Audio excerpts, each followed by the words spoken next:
ভোটের পরের দিন তৃণমূল কংগ্রেস ভবনে সাংবাদিক সম্মেলনে তৃণমূল সুপ্রিমো মমতা বন্দ্যোপাধ্যায়। কেন, কিসের জন্য? আমরা তো হারিনি যে যাব। হারলে আমি যদি শপথ নিতে যেতাম তাহলে আমি রেজিগনেশনটা করতাম। এখন তো কোয়েশ্চেন ডাজন্ট অ্যারাইজ। জোর করে দখল করে যদি কেউ মনে করে যে আমি কি রেজিগনেশন দিতে হবে, no, not that. Now also I want to say that we didn't lose the election. It is their forceful attempt to defeat us.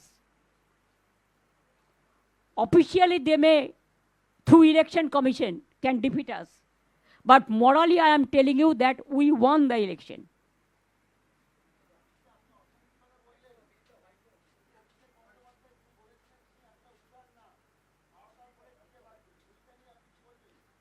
কি বলেছিলেন শুনুন, রাজনীতিতে অমিত শাহ বলেছিলেন সবাইকে দড়িতে করে ঝুলিয়ে পেটানো হবে। আগে তাকে জিজ্ঞেস করুন, তারপরে অভিষেক ব্যানার্জি উত্তর দেবে।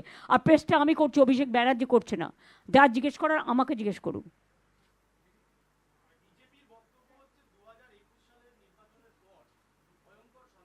কোনো সন্ত্রাস হয়নি, সব মিথ্যে কথা। এনআইএ থেকে শুরু করে একটা চকলেট বোম ফাটালেও কতবার 355টা টিম পাঠিয়েছে বাংলায়। এখন হিউম্যান রাইটস কোথায়? শিডিউল ট্রাইব কমিশন কোথায়? উইমেন কমিশন কোথায়? চিলড্রেন কমিশন কোথায়? কোথায়? ঘুমোচ্ছে কুম্ভকর্ণের মতো নাক ডেকে? লজ্জা থাকা উচিত, নির্লজ্জ, বেহায়া।